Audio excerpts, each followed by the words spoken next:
Hola amigos, una vez más nos encontramos para continuar con nuestro estudio de la carta del apóstol Pablo a los Colosenses.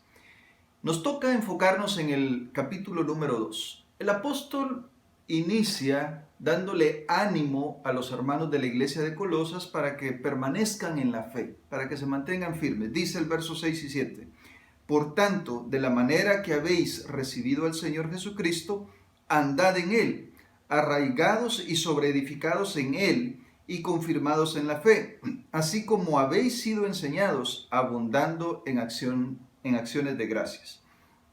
Es un llamado, es una invitación que el apóstol hace para permanecer en la fe que ahora conoce, en el mensaje cristocéntrico que les fue enseñado y que perseveren en el camino correcto.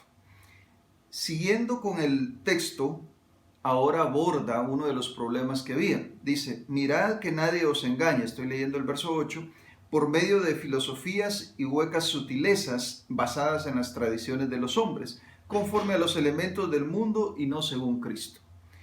Los elementos del mundo o las tradiciones de los hombres a las que se está refiriendo el apóstol es a las enseñanzas que tenían los judíos hacia los gentiles, haciéndoles creer que tenían que circuncidarse para ser salvos y que debían guardar las fiestas y las tradiciones mosaicas. Él habla del tema de la circuncisión precisamente en el versículo 11 y 12. Lo dice de la siguiente forma.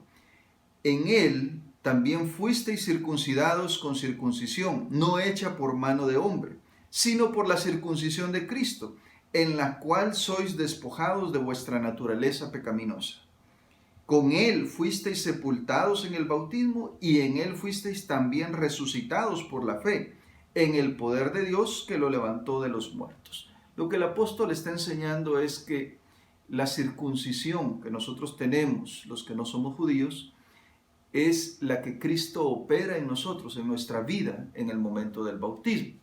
Recordemos que la circuncisión en el Antiguo Testamento fue dada como una señal entre Dios y su pueblo, un pacto, pero lo que más le interesaba a Dios era que las personas reflejaran de verdad que conocía a Dios.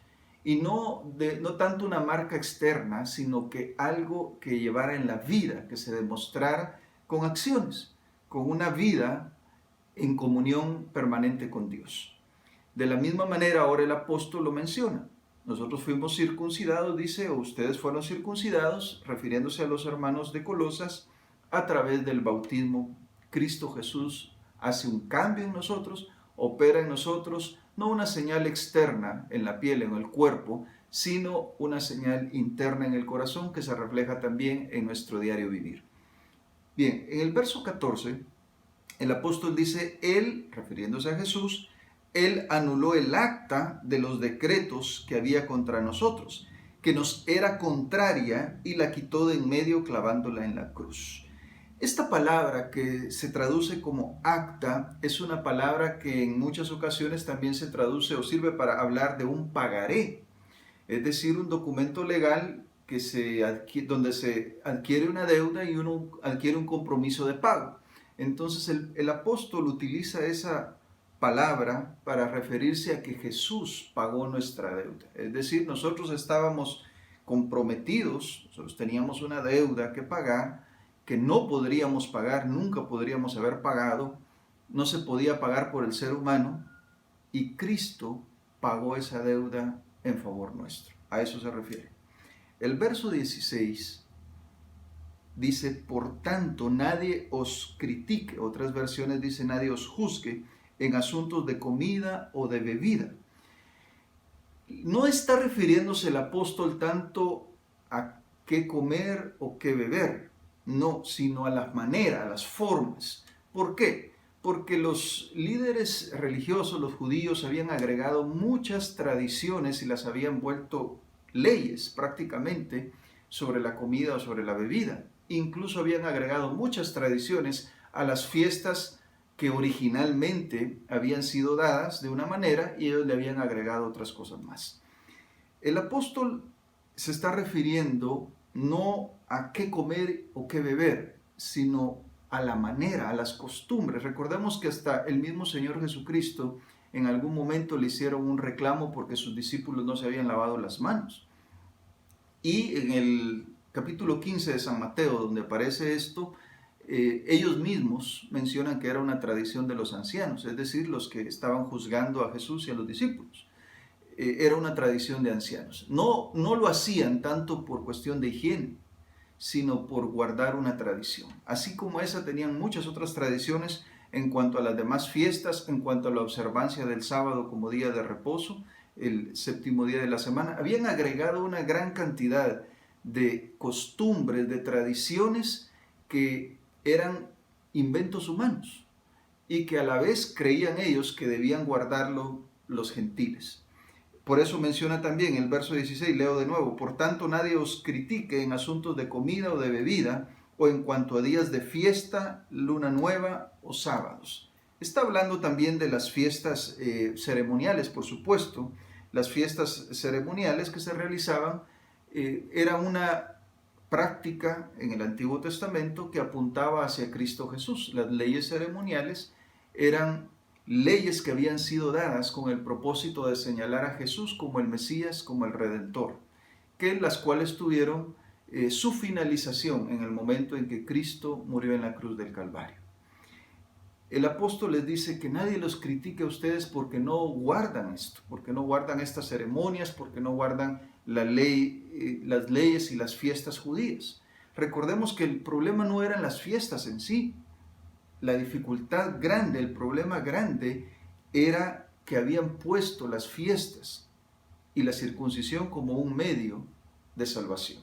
El apóstol no está en ningún momento hablando si guardar o no guardar el sábado como día de reposo. Eso no es un tema de discusión porque el apóstol lo guardaba.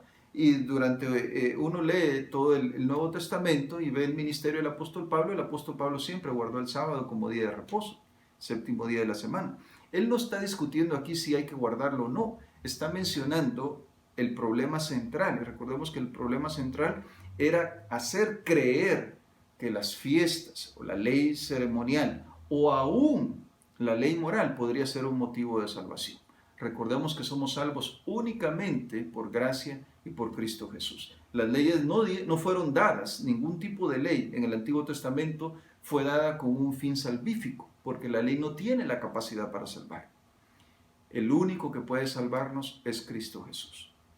Muy bien, el apóstol menciona en el verso 18, quiero leerlo, y dice: que nadie os prive de vuestro premio, haciendo alarde de humildad y de dar culto a los ángeles, metiéndose en lo que no ha visto, hinchado de vanidad por su propia mente carnal.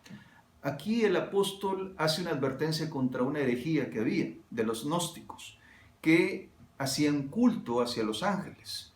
Y el apóstol les advierte que no tenían ellos por qué participar de eso. Finalmente, del verso 20 en adelante, dice: si habéis muerto con Cristo en cuanto a los rudimentos del mundo, ¿por qué, como si vivierais en el mundo, os sometéis a preceptos tales como no uses, no comas, no toques? Verso 22, todos estos preceptos son solo mandamientos y doctrinas de hombres, los cuales se destruyen con el uso. Bien, el apóstol les advierte de que hay prácticas como no hagas esto, no hagas lo otro, no hagas aquí.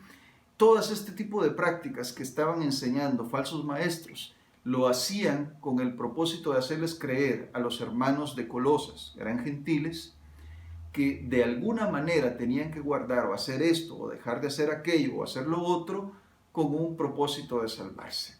Volvemos otra vez al punto. La salvación no es por mérito humano.